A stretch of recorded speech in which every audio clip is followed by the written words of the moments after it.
Kate from Minerva, and today I'm going to be doing the sew along of the named Lahja pattern. Before I get started at the machine, I just wanted to talk through the pattern and the supplies, all of which are available at Minerva, and I'm also tagging the products below. So let's start with the pattern, and here's the cover picture. Whilst it's a female on the picture, I think this is a unisex model, and the chest sizes run from 74 centimeters up to 131 centimeters. And now we can have a look at the closer look at the line drawing. So here it is. So you can see the dressing gown has a collar, it's got patch pockets and a belt, all of which we'll be making. And the only difference between these two versions is the length. So one is above knee and one is below knee. In terms of the other supplies, I'm starting with fabric. So I've got a classic waffle cotton here. I put it through the wash already to account for any shrinkage, and it's a really nice ivory color. So that's in contrast to the white that I'm wearing today. The white is actually also a cotton jersey from Minerva, so I've tagged it below in case you ever want to make a white jersey top. And you also need some interfacing. So this is lightweight, non-woven interfacing. The brand is Vlizoline, and I've also tagged that as well. And of course you'll need sewing machine needles, so a standard size 80 universal needle should work for this. And I've also got some thread, so this is to match the waffle cotton, and it is #1 colour from Gutermann. So I think that's about it. Of course you'll need your sewing machine and an iron, and apart from that, it's time to get started. So now I've cut out all of my pattern pieces, and I just wanted to draw your attention to some of the important points that you need to mark on your fabric. So let's start with the front, and the front is in 2 pieces, and you will need to ensure that you have the armhole notch, single notch, and also the pocket placements. So these are marked on your pattern, and I've just popped in a couple of pins here where the pocket needs to go. Secondly, there is the back piece. The back piece is cut on the fold, and as you would expect, on the back armhole, you will need to make sure that you've got the double notches marked in there. In terms of the sleeve, because this is a set-in sleeve that we're making, you'll need to ensure that there is a single notch at the shoulder, there'll be a double notch to mark the back, and there'll be a single notch to mark the front in terms of where it joins. On the on the sleeve piece, there is also a notch near the hem. It's about 5 centimeters in, and that will show you where you need to fold up your hems later on. There's 2 pocket pieces. So these are the 2 rectangles that we will first construct to put on the fronts. And then there are collars and a belt. So the collars, you will need 2 of these ones, and I've already interfaced this. There is a notch about halfway down, which you'll need to make sure that is on your piece. And a quick tip about interfacing. This is lightweight interfacing, so it's useful to have a press cloth when you're ironing this on or fusing this on, so that the interfacing doesn't melt. So I usually put mine on wall setting, and then I have a piece of cloth like this. This is just a piece of silk organza. I've tagged it below in case you need one as well. And I really like this because it is semi-transparent and it can take a lot of heat. So that way my interface gets fused on nicely and it doesn't melt or burn. You might want to also mark on there which one is your collar and which one is your belt, because they are more or less the same width and not too different in length. And finally, the belt is in 2 pieces, so we will be joining these like so to construct the belt. The last little piece is the belt loops. So this is a piece about 1.5 inches wide by 16 inches long. It is a pattern piece on the paper pattern if you need it. Otherwise, you could also use thread loops or just whatever you prefer. So that's it for the pattern pieces, and now we can go to the sewing machine and start sewing. So the first thing we're going to do is the pocket. And we need to fold down the top of the pocket by 1 centimeter and then fold it over again by 4 centimeters and then pin. So I've done that here. And now we need to put a line of stitching to secure the top of the pocket along here. My favorite tool to use for this is an edge stitch foot. It looks like this. And the reason for that is that the little plastic piece goes along the edge, and then you can position your needle just next to it, so you get a really even line of stitching here. Once you've stitched your line of stitching along the pocket top, flip it over to the right side, give it a good press, and then overlock the edges here, these 3. And then again, going back to your iron, you just need to press them in by 1 centimeter, so the side edges and the bottom edges. Once that's done, it's time to put them onto your front piece. So here is mine. So you can see that's the shoulder up there, that's the armhole. And then I've just marked with some pins where my pockets need to go. So these are on your pattern. And then I've just followed the line down and then popped an extra couple of pins there to show me where I'm going. And then you just take your pocket piece, fold in the edges by 1 centimeter, and align them to where your pins are. And then you can start pinning down the edges like so. With waffle cotton, it's easy to see where you need to go. You can just follow the line that goes down. So the pocket has now been pinned and sewed down, and I just want to show you how I sewed it. So this is the instruction, and you need to start at this corner here, make a triangle, go all the way down, up and around like that.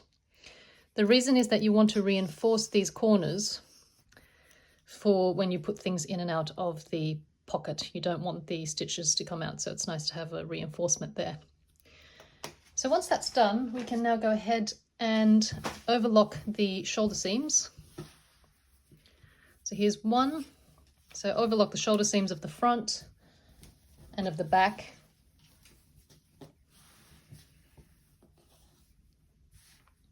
And then you can repeat for the back piece as well, which is here.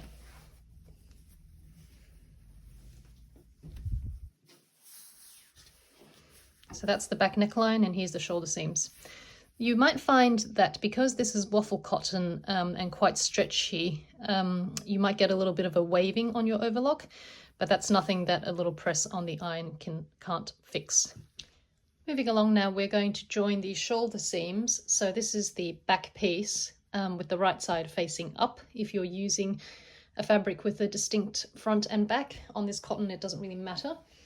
And then we are going to put the right side of the front on the shoulder seam, and we're going to pin that one together.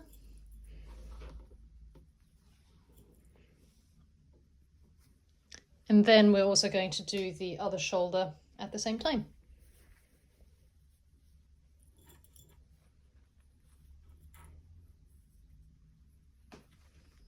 And then we're just going to make a stitch along here with a 1 centimeter allowance. Now the shoulder seams are sewed and pressed open, just like that. This is the right side of the garment facing up. So this is the back piece and these are the 2 front pieces. And now we need to attach the sleeves. So on the armhole here, you can see there's the shoulder seam and there should be 2 notches on the back. So I popped a couple of pins there to show you roughly where it is.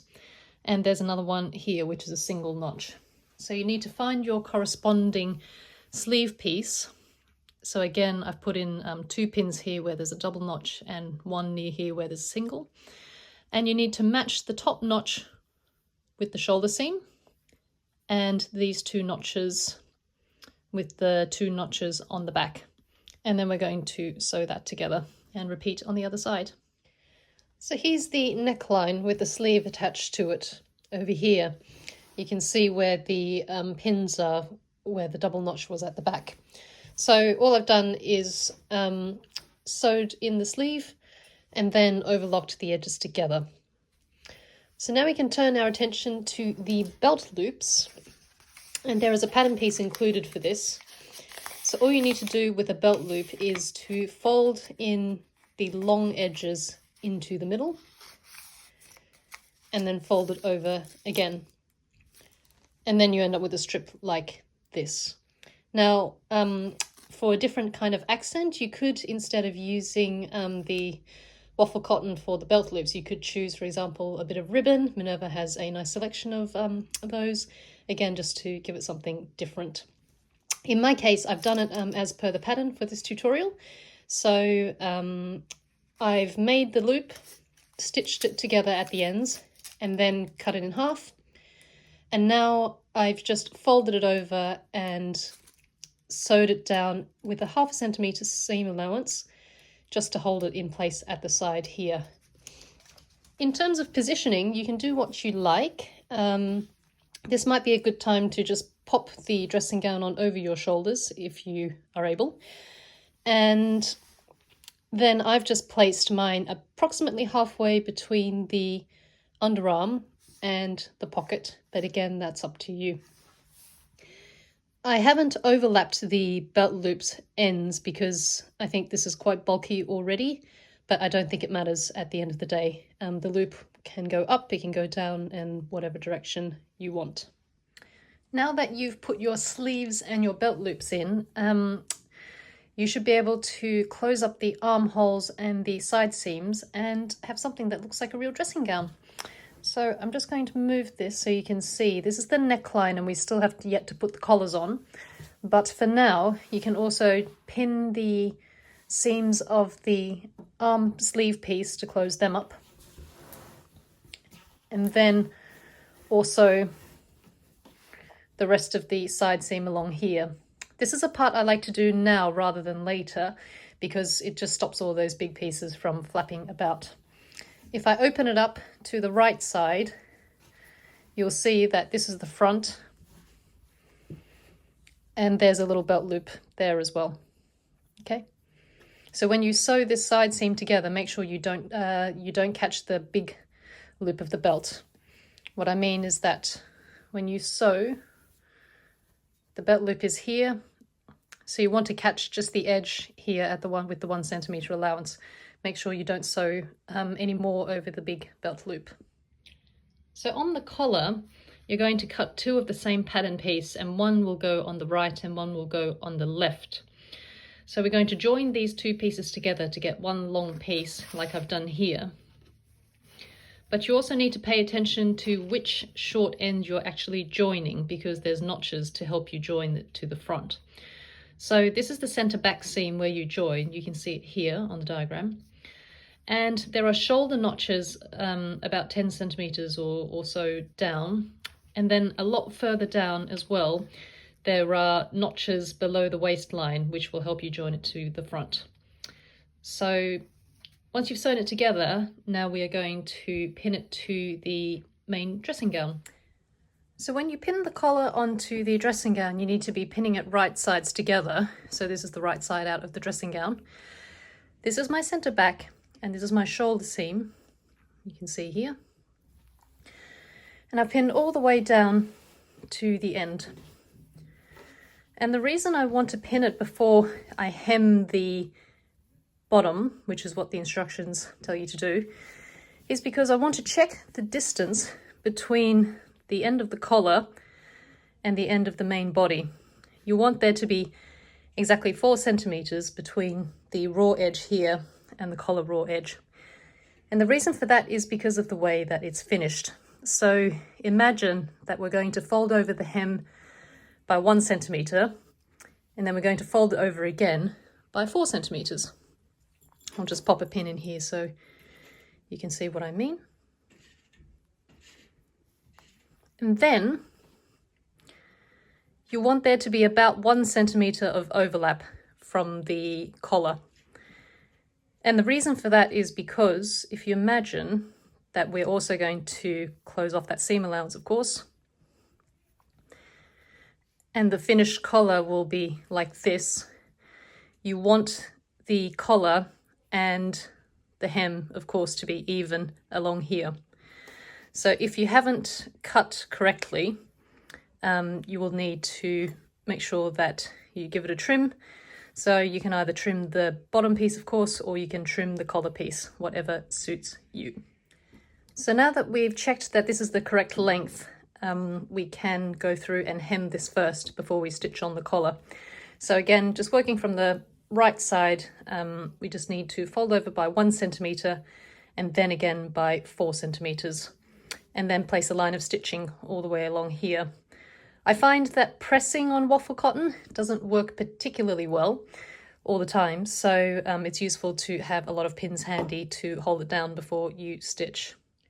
So now I've done the hem, which has gone all the way from the center front here, around the side, the back and the other side, and I've pinned the collar back on. So before you pin the collar back on to sew it, you need to press it at the center and press it 1 centimetre in from the edge.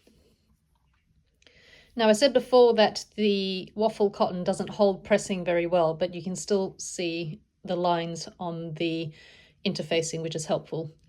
Now when you pin the collar back on, same way as I did before, make sure that the collar overhangs the finished hem by 1 centimetre.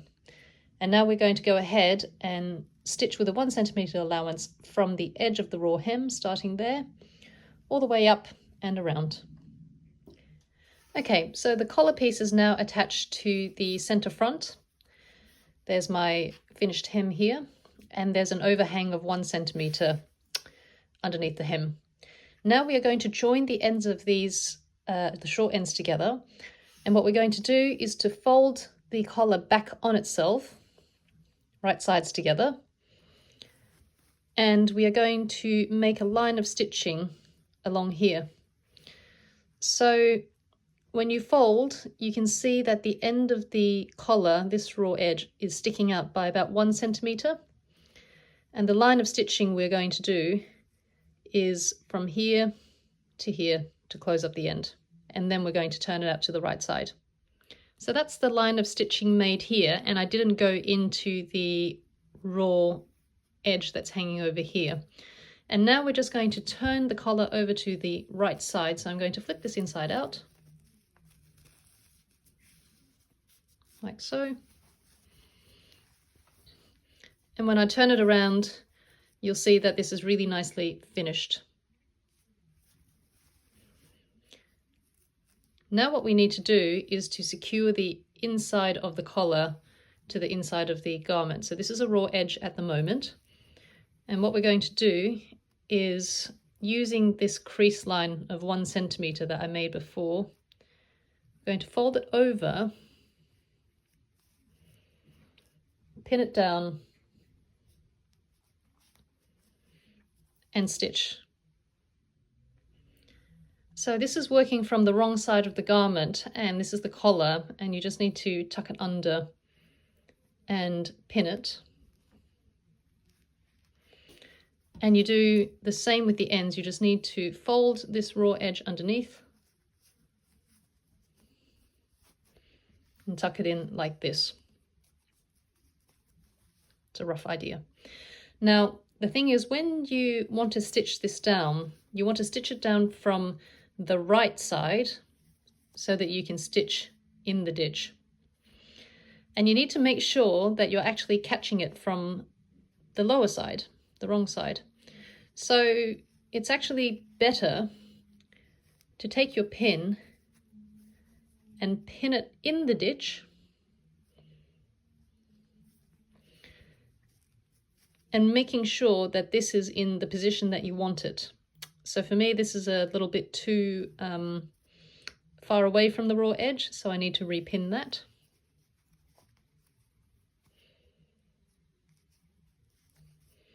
And again, this is just by feel. And then you keep doing that all the way around. Your other option here is to actually hand stitch it. So if you hand stitch it, then you can pin however you want, because then you just line up the collar with the seam line, and then you just put a little slip stitch all the way around. That's just quite a lot of stitching to do, but of course, if you want to, you can do that, and Minerva has all the supplies that you need for hand stitching. You just need a hand needle, which I've tagged below, and of course you can just use the thread you already have. In terms of the belt, this comes in 2 long pieces, which you simply join together at the short end with a 1 centimeter seam allowance. And then there's a couple of ways you can do it. You could put the right sides together and stitch all the way along the long edges and the short ends, making sure you leave a bit of a gap, and then you flip it inside out. Some people find that quite difficult to do with such long pieces. So the other way that you could do it is to press in by 1 centimeter on the long ends, for example, 1 centimeter on the short ends,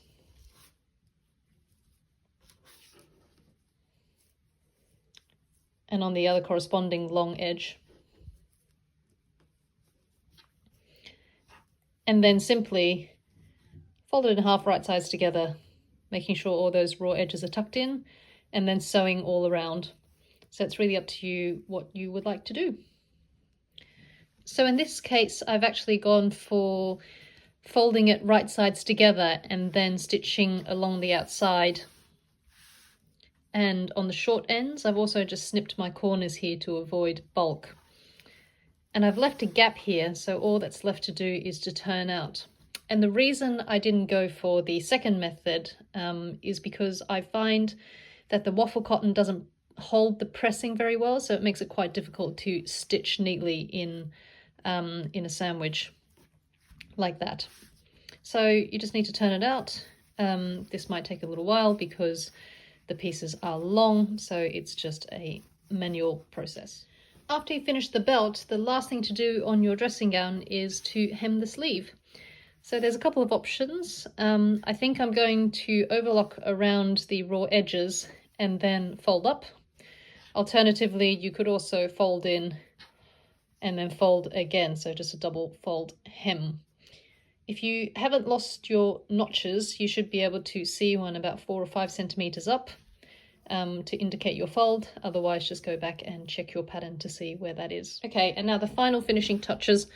On the belt, I stitched the belt all the way around, leaving a gap in the middle, and I've closed that up by hand. On the dressing gown collar, I wanted to show you 2 different ways. So the first one that I explained before was to stitch in the ditch from the right side, making sure that you catch the collar on the inside. And here you can see there's a visible line of stitching. On the other side, this is also the inside of the front piece. Instead of machine stitching it, I've slip stitched it by hand all the way up.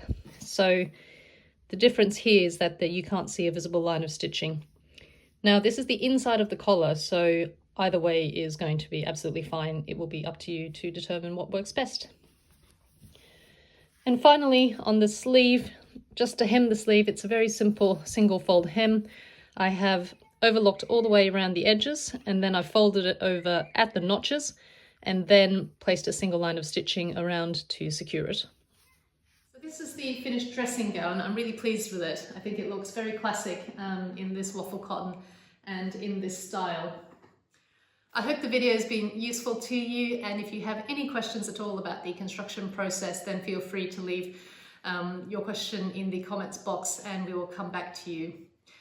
You can also save the video for future reference if you want to watch it again later, or parts of it. And of course, don't forget to follow Minerva. You can just press the follow button and you'll see the new posts and videos and tutorials and things of interesting things that are coming out. Finally, don't forget that we'd love to see your creations as well. So if you want to share your makes, you can do that if you have an account on Minerva, and see what others have been getting up to as well. Thanks again for watching, and I'll see you next time.